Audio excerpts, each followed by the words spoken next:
Good afternoon, everyone. Welcome to this webinar, a show and tell from Edinburgh, the City of Edinburgh Council, on how they've revolutionised external access to their internal sort of intranet system and turned it into effectively an extranet. So first of all, we're going to start off with a very basic intro, very brief from me. I'm Siraj, I'm Jadu's Chief Executive and founder. And they wheel me out for things like this and then wheel me back again. But I'm very proud to serve a team of just over 80 people, working hard on revolutionising local digital services all over the UK, all over Australia, all over the US now as well, where we're growing quite quickly. Just some housekeeping, if it's okay. We are recording the event, so the recording has started, and that will get shared afterwards. Please do ask any questions. There's a QA function in Teams that you can use to ask questions. So use that rather than the chat. And that means that the team can then all sort of work together to answer any of your questions. And we do have live captions enabled as well. So if you do need those in the recordings afterwards, everything will be captioned. So just a very quick overview of Jadu, who we are and what we do. I suppose we got a little bit famous for building websites a while ago, but the core of our business now is digital self-service. And Jadu works with sort of large organizations all around the world. We're a UK company, although albeit a distributed team now, sort of remote since COVID. But we work with local authorities all over the world. We also work for universities as well, and Jadu platform has really evolved, and part of that evolution has been working with some of the early local authorities that sort of, you know, we when we were a smaller company we started up with. One of the defining moments was back in 2009 when we started our partnership with the City of Edinburgh, and very proud to say that we're still there, you know, working alongside in partnership with CGI, our partners, but also closely with the council in delivering digital service. I'd also like to say that whilst we work with many councils, Edinburgh's always been very special in its approach to innovation. And I think this story that Janice and Chris will tell really does underscore how we've created something new and solved a problem. So this isn't a product that was conceived of in some boardroom or in a product meeting. This was actually created from user need. And it's such a straightforward and simple solution but has such a powerful impact. And we work with local authorities in a similar way all over the country, from very large like Birmingham City, who we're very proudly have served for the past 10 years, but also, you know, universities like the University of Leeds, and that community of local authorities, universities is really growing quite rapidly now. We're very focused on one thing that we've been fanatical about since we started. As of the end of last year, we changed our mission, and we're now on a mission to become the world's most accessible digital platform. And I would say, I mean, obviously, I would say I'm the chief executive, but we think we're about 80% there. And it's that hard 20% that we're really busy focused on and working towards now. Obviously, the new WCAG 2.2 standards have emerged finally, and we're working aggressively towards those. But accessibility for us isn't just about, you know, so the broad range of different disabilities. We also see, you know, uh, design for the whole community as foundational to what we do. So, you know, people who are elderly, you know, need bigger buttons or higher contrast or anything like that, where, you know, there are barriers to having the same level of service. So what is Jadu? Well, Jadu is a platform, a digital platform. It's low/no code. So, you know, if you are a developer, there's APIs, and those APIs are very open. Jadu is based on an open source foundation as a technology product. But essentially, there is two components to the platform. There's Jadu Central, which is what we're talking about today. So Edinburgh's intranet, called the Orb, is built on Jadu Central, which is a web content management and e-forms suite. And then that's underpinned by Jadu Connect, which is our sort of self-service CRM case management workflow. platform that's very now focused on automations and integrations to the back office. So we're here to talk about Edinburgh and the work we've done in partnership with our partners CGI and with the council themselves. I won't tell too much of a story about sort of the origins of what is now called Jadu Central Gateway. But it all emerged from a need and a first conversation with Janice and her team about what they, sort of 4,500 to 5,000 employees who didn't have a corporate email address.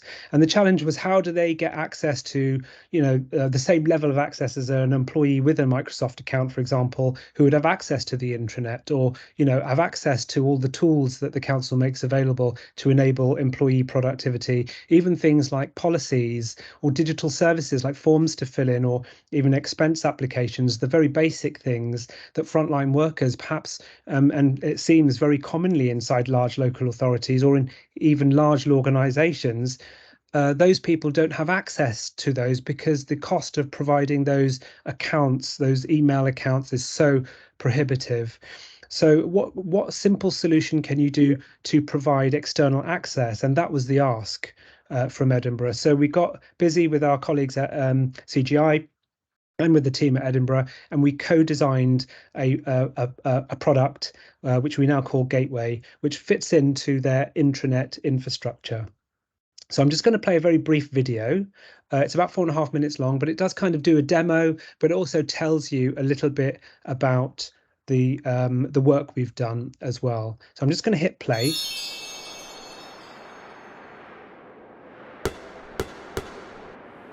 Large organisations have an intranet. On it are documents, including HR policies and health and safety information that employees require access to, legally. Many employees will access it simply from their workstation within the corporate network. No problem.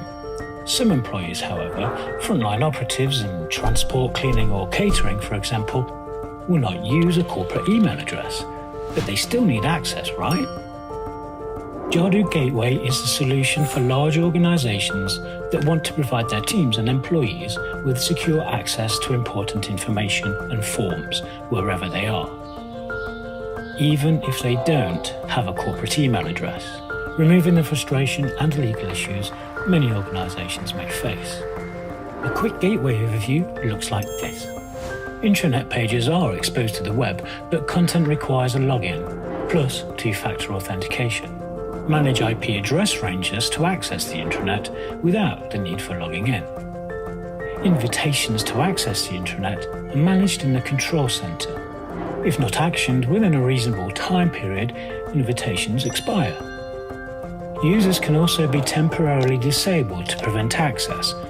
All this is very easy to manage and maintain with Jadu Gateway. So let's take a quick look at just how easy. Intranet pages exposed to the web, like this one, require login. So let me do just that. And as we're using two-factor authentication, I'll jump to my email and retrieve the required code just sent to me. As I'm using a trusted device at the office, I'll check here so I don't have to do this again, and hit submit. Now I'm authenticated, I'm returned to the page of important information I needed. Super. I now have full access to the intranet's documentation and forms as I've passed through the firewall. So with that, let's jump into the Jadu Control Center to look at intranet access and how we manage user invites. We'll see a list of all the previous invites sent and their accepted or expired status. Let's create a new invite.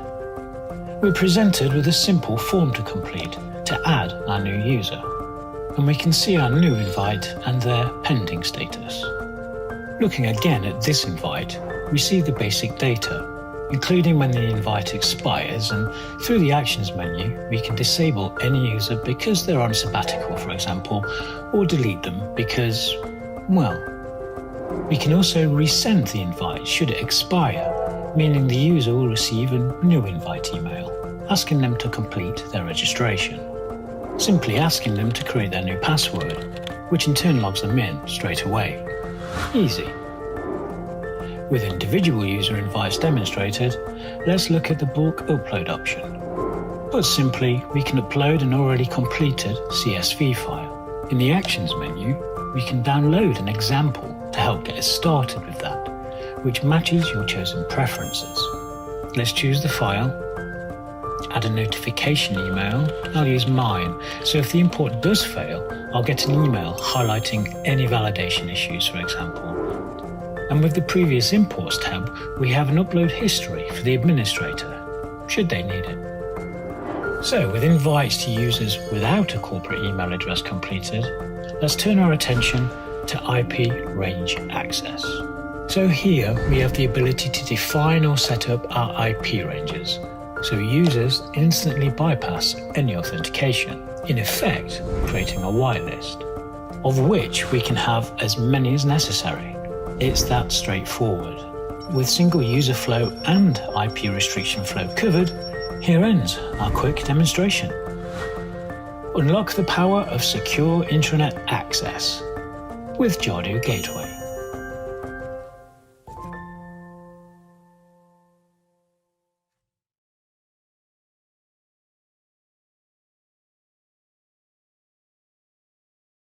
It's almost hypnotizing, but I mean the beauty of being in a position like mine, and the reason I love my job so much is seeing the looks on our customers' faces when some innovation like this happens, and it happens so often in local government and gets so overlooked, you know, on a national level. But these things that we make together, these co-designed products that we make with our customers, these are dents in the universe, you know, just like Jadu was when it started. Then, you know, sort of almost 8 years later, when Edinburgh City Council came on board as a Jadu customer, you know, they are milestones, you know, for our little company. And for me as the chief executive, a really proud moment to welcome Janice and Chris from the Edinburgh team, who are the masterminds, who are the geniuses behind all of this. So with that, I'm going to hand over to Janice, if that's okay. Janice, would you like to take control? Yeah, thank you. Hi everyone. So my name is Janice Novak from the City of Edinburgh Council, and I'm going to be joined today by my colleague Chris. Hello. So thanks to Suraj and the team just for sort of giving us the opportunity to talk to you today. So this is about our journey working with Jadu to create a solution to bring about approximately 5,000 employees on board onto Jadu Central Gateway.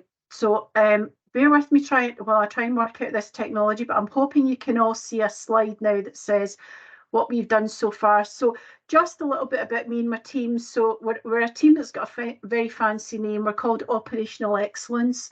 But what that basically means is that we look for ways for HR to work smarter, basically. We work with colleagues within the organisation to sort of solve issues with maybe the way they interact with HR. And one of the sort of key focuses for us has always been how we engage with what we call our hard to reach group, or our frontline colleagues.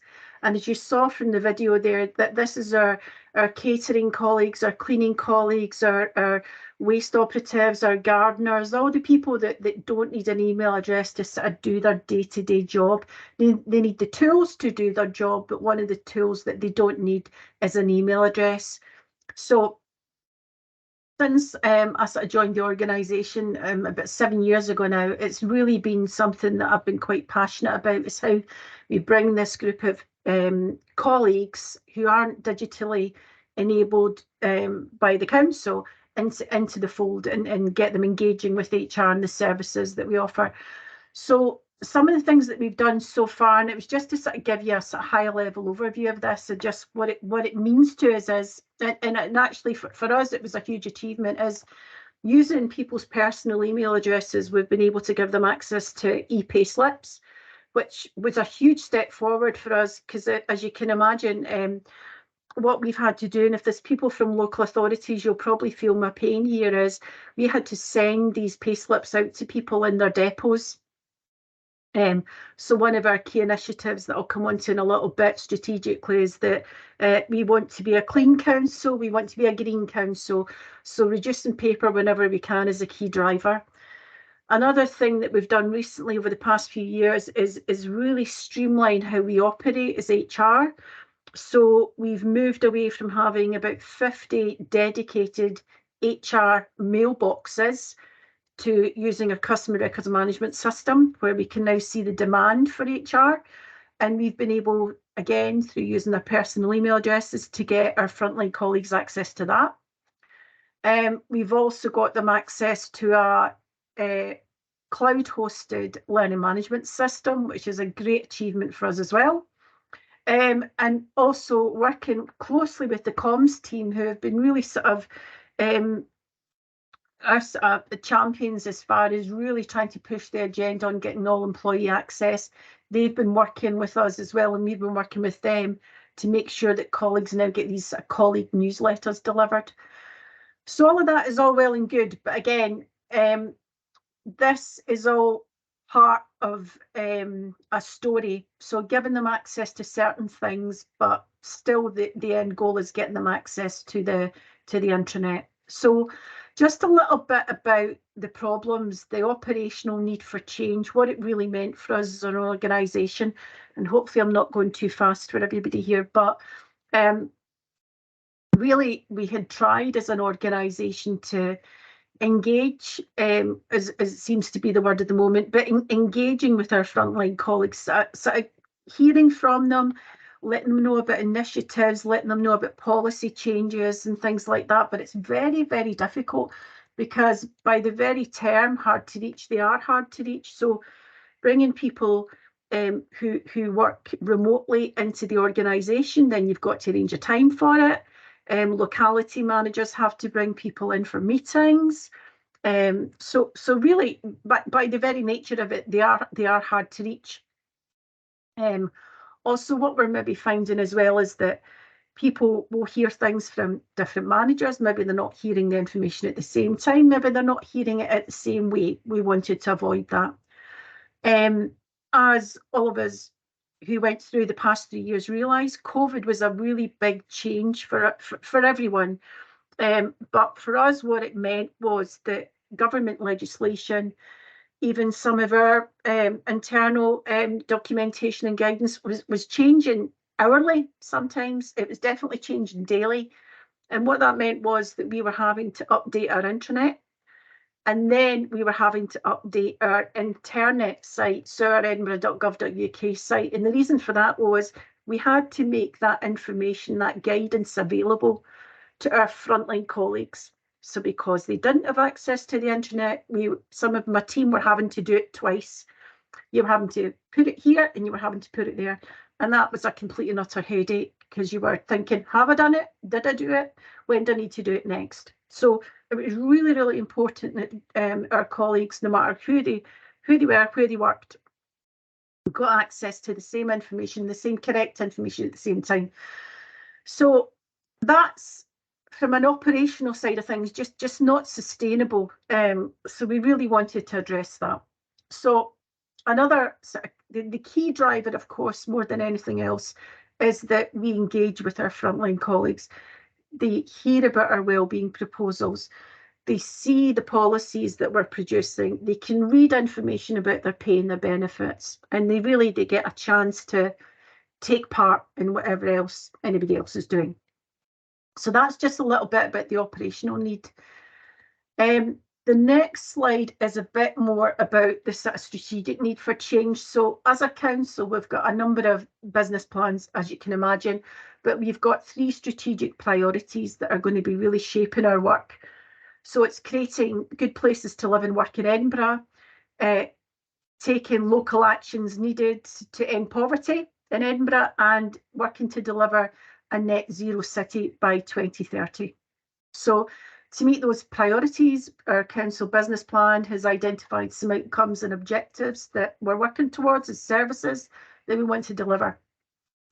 And one of the key actions on the back of that is to make sure that citizens, so that's citizens of Edinburgh, can access public services locally and digitally in ways that meet their needs and expectations, contributing to a greener net zero city. So if you think about the fact that we've got about 20,000 people that work for us as a council, and about 14,000 of them are citizens. So Suraj will have heard me talk about this, but it's we're engaging with people as a citizen digitally, but we're maybe not engaging with them digitally as an employee.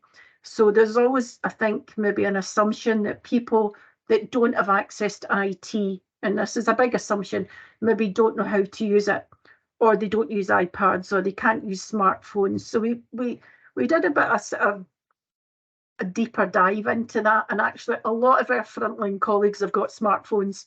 A lot of them have got personal mobile phone numbers listed, and a lot of them have got email addresses. And actually, if they want to engage with us as a citizen, they have to do it via the edinburgh.gov.uk site or the my.gov site that Suraj showed you at the start.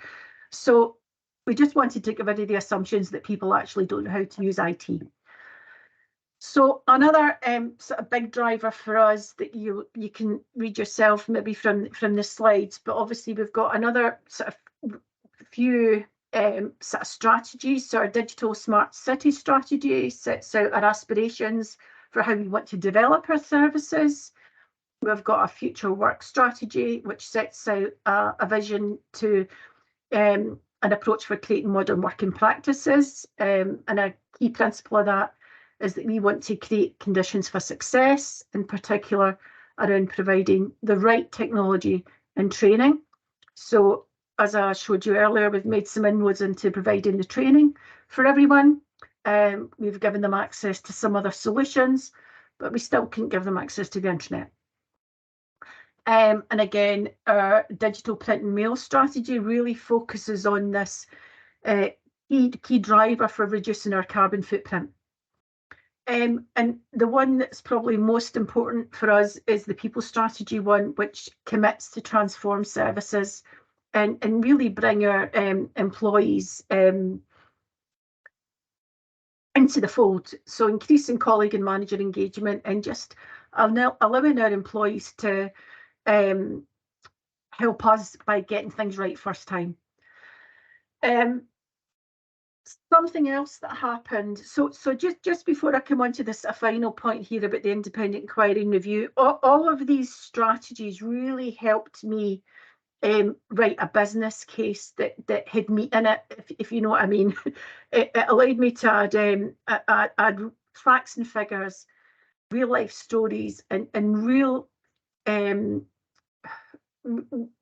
relevance to a business case about why it was important that we had the funding to deliver the intranet to everybody and not just to internal colleagues. So all these things worked in my favour in a way to allow me to start having conversations again.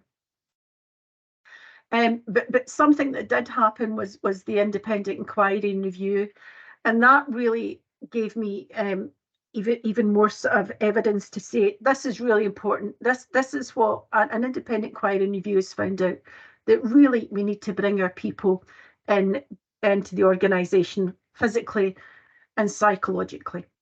So I'm hoping that wasn't too fast and that made some sense. So that I'm going to bring in Chris in a little bit, but just to set the scene about what we had to do, and this is the bit that as a local authorities was quite important. So because for a lot of these people we didn't have personal email addresses, we had to ask them. So we had to create a mechanism for getting people to sign up to the gateway.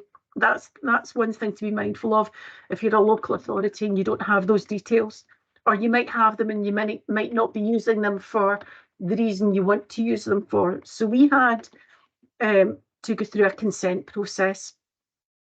We then had to scope out the workforce that we were actually targeting. And that's really, really important because we didn't want to open this up to everybody within the organisation, because a lot of the people have already got access to the tools they need to do their job and they've got access to IT. And then we had to tell people what was happening. We had to start the discussion. We had to get people excited. And I can probably talk for longer on that than anything else, but that was a really, really big programme of talking to trade unions, talking to our business relationship teams, talking to locality managers, and really starting to get some noise around that and get people interested. So that's a little bit about what we had to do first, and now I'm going to pass to Chris, who's just going to talk you through a bit about the mechanics of what we did next. Brilliant. Thank you so much, Janice. Hello, everyone. I'm going to talk about things on a slightly more technical side. And as Janice mentioned already, what we had to do was to design a sign-up form to collect all that data. What happened was we've designed it on our public external website, which is easily accessible by anyone via any device. And what happened there in the pages preceding this form that we've designed, we have explained the reasons of its existence, why we want them to fill in the form, what kind of things will they get access to, and why is it beneficial for our colleagues to fill it in. This form will be accessed by entering the email, the address on the website, clicking the link, or even scanning a QR code, just to give them all the abilities to access that form. By filling in the form, we ask for quite high-level info, such as name, date of birth, employee number, and their national insurance number. By that, we will then be able to validate them against our database. And by finishing this form, what it gives us, we get their consent to use their personal email, and we'll then comply with the GDPR. There we go. Our other challenge was to how do we tell people about what was happening, and why was it important for them to go in and actually take the time to fill in the form. We have scoped the group of the frontline workers. We've extended a little bit further to all the people that do not have any form of council email, and what we found out is that we can reach them in various ways, one of which was direct contact, whether it was by emails we've already collected, or sending them letters to their personal addresses. Other form of contact, or form of explaining to them what we're doing and what we're doing, was the managers. We've included info about Project Gateway and what we're going to do in the managers news.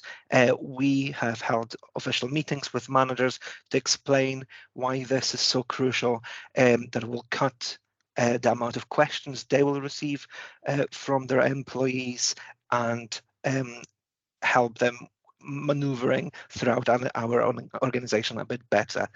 We have also noticed that once people started filling in the form and talking about it, other employees got interested, and we got direct messages from employees asking us for the links and so forth. So word of mouth seems to be a very good tool for us to spread the word of it. We currently holding wellbeing roadshows in various parts of council, meet up in localities and talk about well-being and various HR things. We joined our teams with our leaflets and posters to further reinforce the fact that it's beneficial for our colleagues to sign up to the gateway to get the access to the orb. The sign-up flow, as you've seen or haven't seen, but I would encourage you to see the video again and really concentrate on it. It's really easy and simple to follow. What we do and how it works is we've got the employee sign-up form. That data is then validated against our council data, just to check if that that colleague is still employed by council and it's a valid person. Once that happens, what we do, we would set him up, whether it's by single invite or a bulk invite, as you've seen in the video, and that person then receives an email with an invitation. simply following the link in the email, they can create a password that then prompts a two-factor authentication. And here we go, presto, they've got access to our Orb gateway, and they can browse our intranet. Additional thing I would say, what we've asked, and when we worked with Jadu on this project, we've asked for small customizations here and there. So to maneuver between the website and the user account, we have asked for an icon to be added to the top of the page. As you've seen here on this slide, we've added a count. This is going to be only visible for people accessing the website from the external devices via the gateway, and this will allow them to go back to their login screen, change the password, log out, and so forth. Other forms of small customization would be a 5-minute timeout was added for various purposes, but they are quite flexible and very easy to use. I would pass you back to Janice. Thank you so much. Thanks, Chris. So just moving on a little bit, I was going to just talk to you a bit about the benefits, excuse me, of getting people access. But I think when I was talking to Suraj earlier, you probably want to see what I'm talking about. So when we talk about engagement, wellbeing policies, pain benefits, communication and news and colleague networks, all these things are really, really important. I think fundamentally it's about giving people the access to the information. So one of the things that I just touched on very, very briefly at the start was access to our customer records management system. And that's actually managed by an internal team called Ask HR. And the majority of their calls are from frontline workers asking, when do we get paid? What's happening about, my overtime, things like that. So we know that there's something about people's personal details that they really want to be able to see. And that's actually part of another project that's due to go live next year, where we're giving people access to our core HR and payroll system. Fingers crossed. So that will go live next April. So that's actually a project we're working on at the minute. So having that plus the internet for us is just sort of groundbreaking as an organisation for really engaging and working with our frontline colleagues and giving them the access to the information they need so they can answer these questions themselves, so they don't have to pick up the phone, so they can book their holidays in real time, but they can also read about all the information related to the holidays. So I think probably what I'll do is I'll just share my screen with you, if I can do that successfully, which hopefully I can. Chris, just nod at me if you can see my screen. Yep, so this is actually what we call the Orb, and this is what our frontline colleagues now get access to. So we've done this based on categories. So you've got all your key information about your things to do with your pay, important information about our behaviours as an organisation and how we'll invest in you. You'll see sort of key HR news about wellbeing roadshows, about your payday. So all this stuff they would have had to phone up and ask about before, now they don't have to. We've always got something on the home screen about reminding managers to get people to sign up. We've got different categories of information. This tends to be the way that we've done it here. It works best for us. It just means everything about a certain topic has been listed. You've got information about your annual leave. So if you're an employee who maybe doesn't have access, or who previously didn't have access, now when you go in, you'll see things about your entitlements, how holidays are made up. I mean, I'm just trying to give you some examples here. Everything you need to know about maternity, what you need to do before you go, all your benefits, your keeping in touch dates, your return dates, things like that. And why it's really important that our employees get access to all this information is fundamentally because we can't republish all of this on our external site, and also it wouldn't be appropriate to do so. So some of it is, I guess, slightly confidential, and some things you maybe just wouldn't want to share in that type of environment. So I have got no idea how I now get back to the screen that I was on before, Suraj, so I'm hoping you can help me if I take control again and if I move on quite quickly. There you go, Janice. Thank you very much.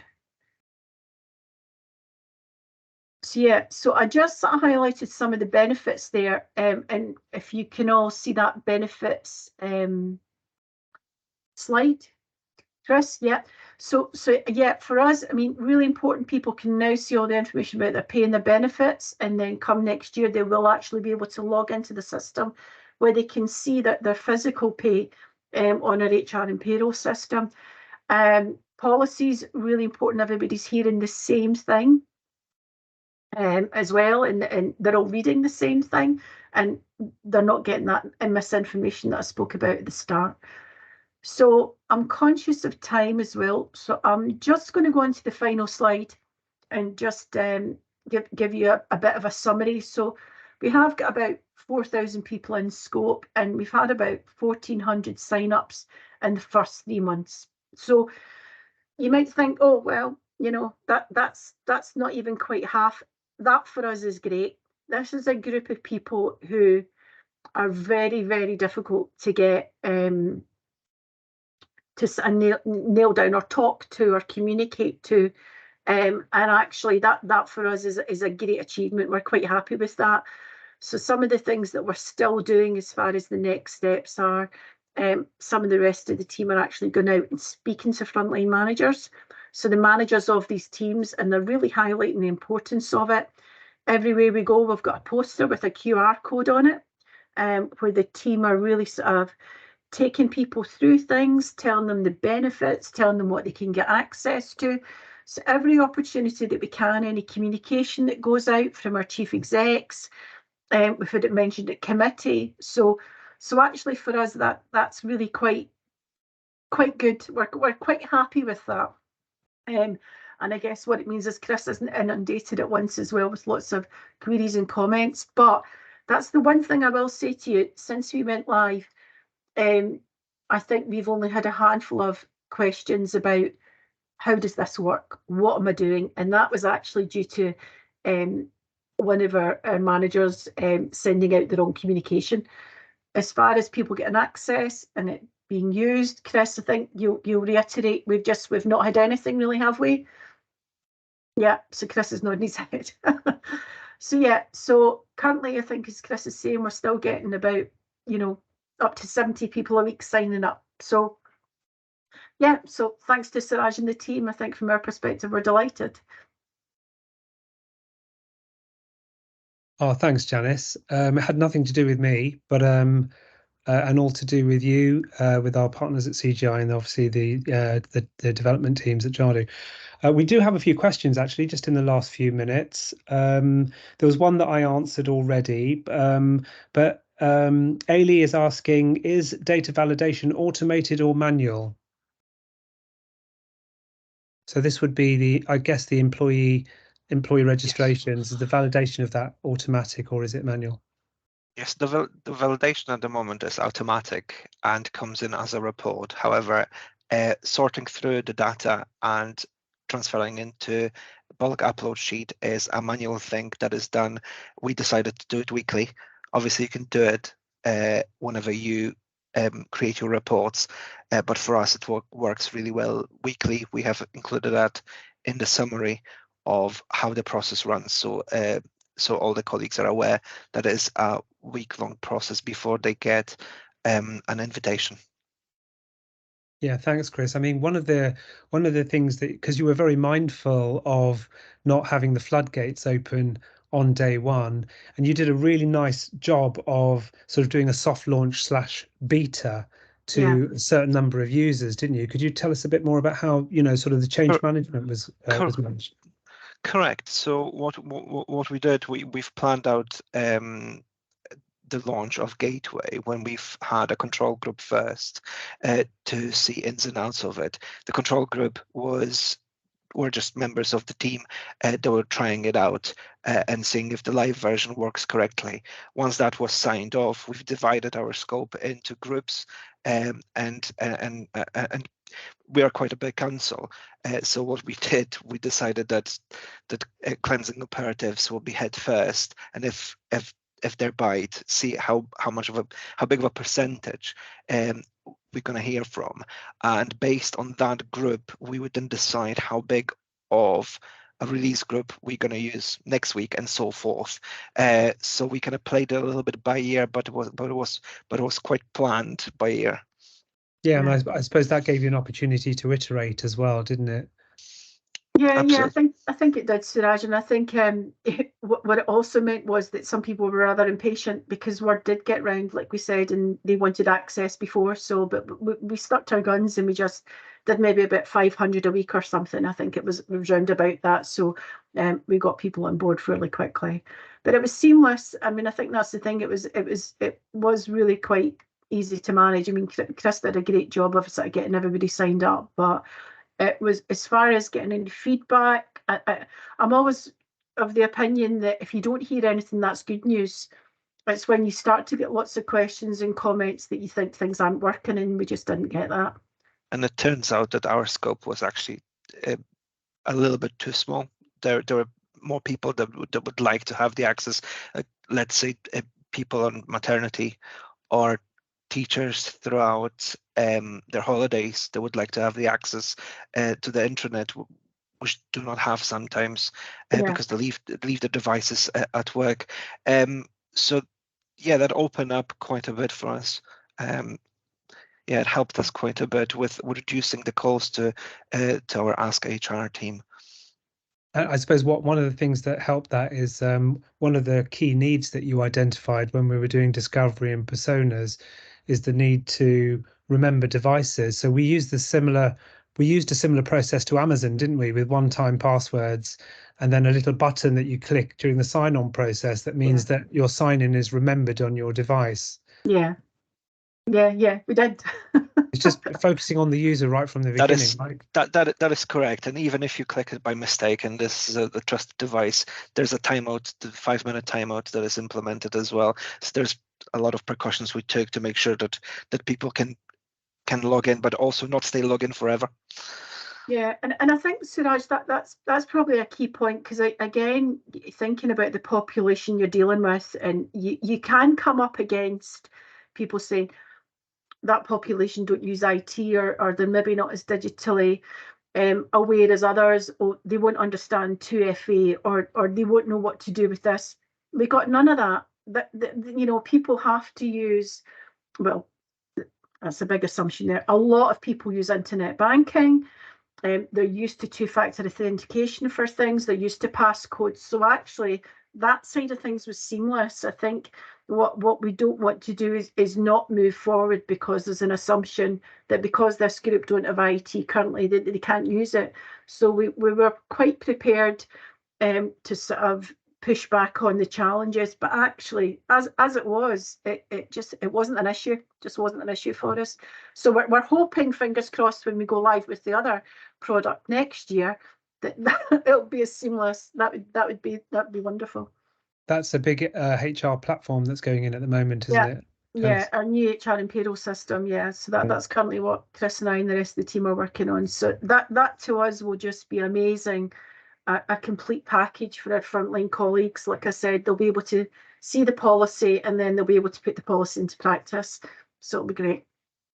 There's a couple of questions. I mean, conscious that we've only got 1 minute left, but just to clarify, you had an intranet already, and this was added to your intranet. So you haven't created something new or created a new intranet, although that's an option, of course. But this was just an incremental update to your existing platform, wasn't it? Yeah, and I think that's almost what I was considering at one point, was creating an external version of what I've got internally, because of the demand and the need for our frontline colleagues to be able to see the same information.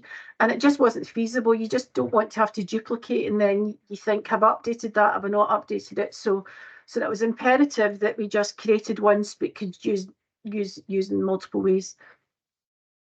Oh, look, Janice and Chris, thank you ever so much. I know you're but two people in a wider team, so I'd like to thank the entire team. I'd also like to thank the leadership at Edinburgh City as well, because obviously without this sort of top-down sponsorship and approach, these innovations just don't happen, do they? But thank you so much for all of that. I'm sure there's probably lots more questions. We'll be able to answer those in other forums as well. We will share all of this content with all of the attendees and on social media too. So Chris and Janice, thank you so much. Thanks everyone for attending as well. Thanks for having us. Thanks very much, guys. Have a great day. Bye. Cheerio. Bye. Bye. Bye.